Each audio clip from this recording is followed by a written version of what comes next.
여름 홋카이도 여행 2일차. 오늘은 4군데의 라벤더 밭을 구경할 예정입니다. 홋카이도의 여름은 시원하고 일조량도 많아서 라벤더가 잘 자란다고 하는데요. 보통 라벤더 시즌은 6월 말부터 8월 초까지인데 그 중에서도 7월이 가장 절정이라고 합니다.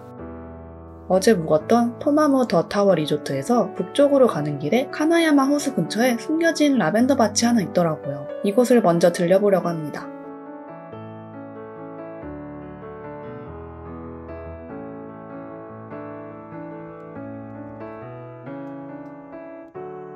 라벤더 밭의 규모는 작지만 관광객이 적어서 조용하고 한적했는데요.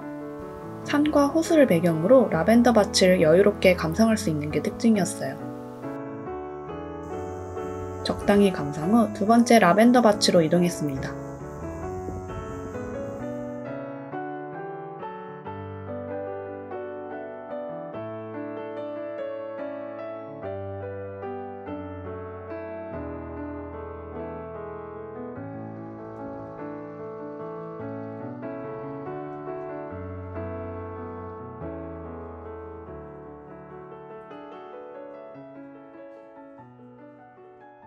이곳에서는 걸어서도 라벤더를 구경할 수 있지만 트랙터 버스나 전동 카트를 타고 라벤더 밭을 둘러볼 수 있는데요. 도착하자마자 우선 전동 카트를 대여해서 15분 둘러봤어요.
이날 기온이 무려 33도까지 올랐는데요.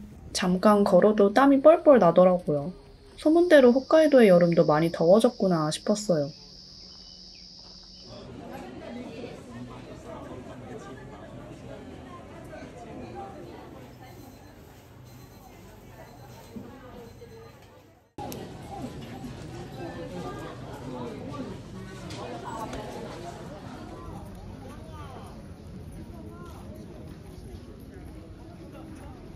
라벤더 아이스크림은 색깔만 라벤더 색인 줄 알았는데 은은한 라벤더 꽃향기가 아이스크림에 배어있더라고요.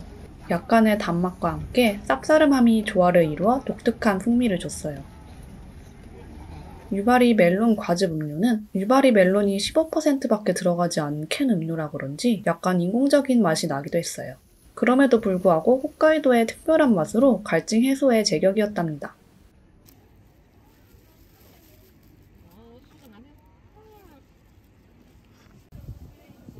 기념품점에서는 비누, 스카프, 멜론 젤리 등 다양한 제품을 판매하고 있었는데 이곳에서 직접 재배한 것보다는 여러 브랜드의 제품이 모여있는 느낌이었어요. 세 번째로 이동할 곳은 카미후라노 지역의 히노데 공원. 사계체의 언덕에서 차로 약 15분 거리에 위치해 있는데요. 차 타고 언덕 위까지 그대로 올라갈 수 있어서 이동이 편리했어요. 이곳은 라벤더 밭을 후라노 시내와 함께 산악 지형을 내려다볼 수 있는 게 특징입니다.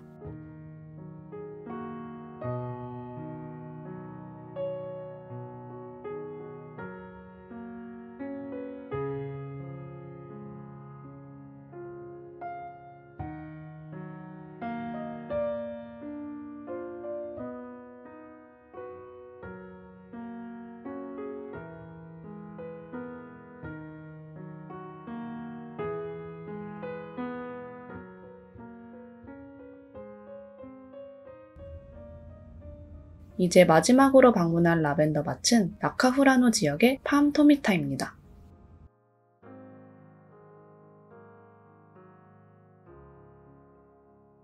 팜 토미타는 홋카이도에서 가장 유명하다고 볼 수 있는 라벤더 밭 중 하나인데요. 라벤더를 포함한 14개의 꽃밭이 펼쳐져 있어요. BA의 사계체의 언덕은 구불구불한 언덕에 꽃밭이 층을 이루는 독특한 지형이 특징이라면 팜 토미타는 평평한 들판에 위치해 있어 탁 트인 라벤더 밭의 풍경이 인상적입니다.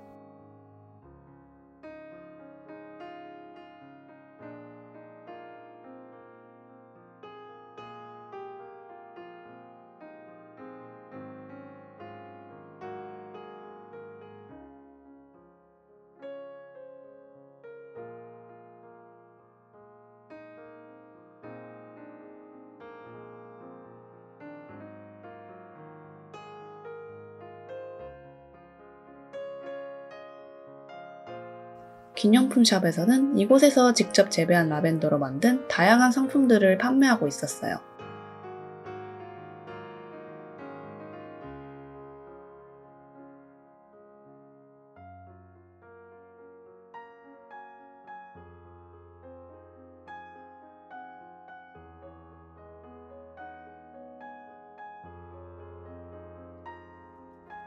전부 팜 토미타에서 재배된 라벤더로 만들었다고 하니 특별한 선물을 하기에 좋을 것 같아 여러 가지 구매했답니다.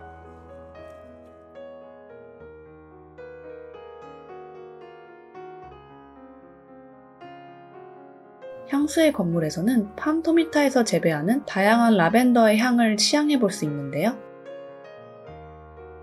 종류마다 미세하게 다른 향이 나는 게 신기했어요.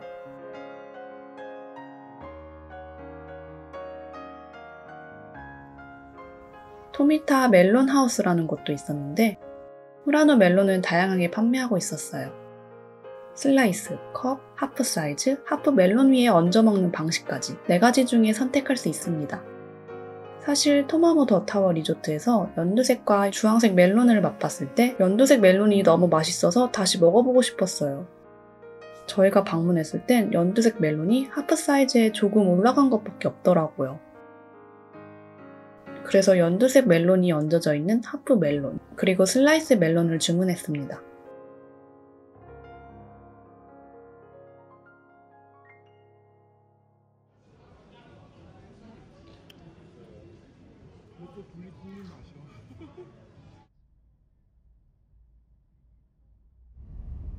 오늘 머무를 숙소는 조금 특별한데요. 와이너리에서 운영하는 뿌띠 펜션 시골 클럽이라는 곳입니다.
와이너리 사장님께 직접 체크인을 마치고 숙소가 있는 작은 건물로 이동했습니다. 좁고 가파른 계단을 올라가니 저희가 머무를 방이 나왔어요. 방의 이름은 포도의 밭인데요. 다락방 같은 아늑한 느낌이었답니다.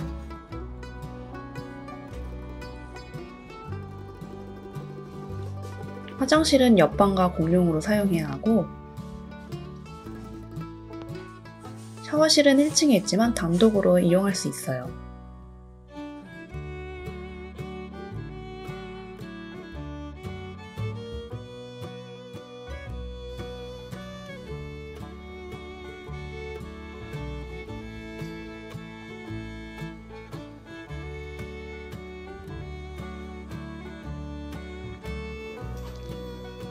저녁 식사를 할 수 있는 식당은 작고 투박하지만 소박한 감성이 가득했어요.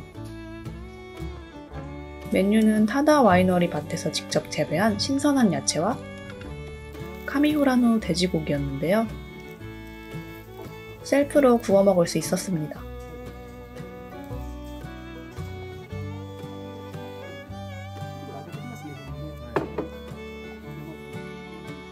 야생혐으로 만들어서 그런지 살짝 펑키한 느낌이 있었지만 전통적인 와인의 안정감도 느낄 수 있었습니다.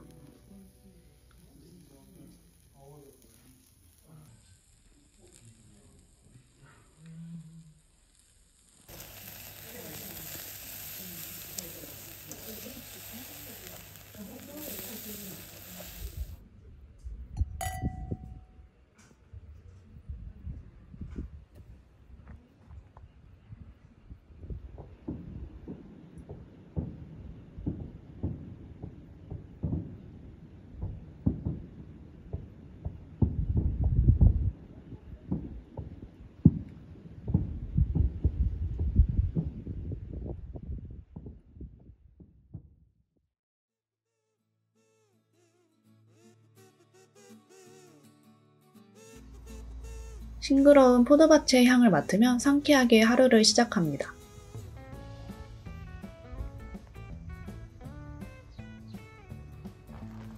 아침 식사를 위해 전날 체크인했던 아늑한 건물로 다시 발걸음을 옮겼는데요. 저녁 식사 때와 마찬가지로 밭에서 재배한 야채로 만들어진 음식으로 준비되어 있었어요.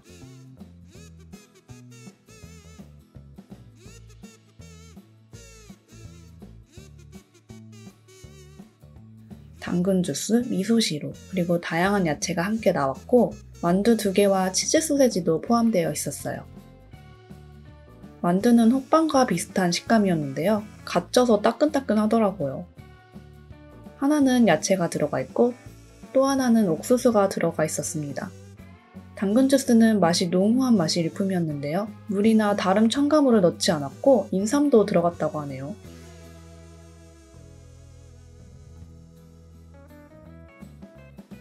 마지막으로는 사과 디저트와 커피가 나왔는데요. 일반적인 사과가 아니라 졸여서 요리한 듯 했습니다. 포도뿐만 아니라 각종 야채가 자라는 이곳의 땅을 느끼게 해주는 아침 식사였어요.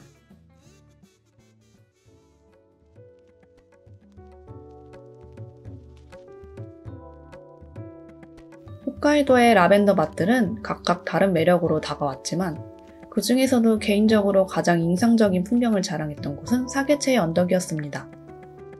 타다 와이너리의 포도밭 앞에서 와인을 즐겼던 것처럼 이 언덕에서도 사람들이 붐비지 않는 평화로운 순간에 와인을 마시며 꽃들을 감상한다면 얼마나 더 낭만적일까 하는 생각이 들더라고요. 이런 영감을 바탕으로 AI를 사용해 그림을 생성해봤어요. 이 중에 오른쪽 상단의 그림이 사계체의 언덕의 지형과 포도밭까지 잘 표현되어 있어서 이 그림의 크기를 키운 후 테라스에 앉아있는 인물만 변경해봤습니다. 변경된 인물 중 멋스러운 페도라를 쓰고 있는 여인이 있는 왼쪽 하단의 그림을 선택해서 업스케일링 시켰어요. 그리고 제가 아이패드를 이용해서 AI가 미처 표현하지 못한 의자와 여인의 다리를 추가적으로 그렸고 살짝 어색했던 와인잔의 형태도 다듬어서 그림을 완성했답니다.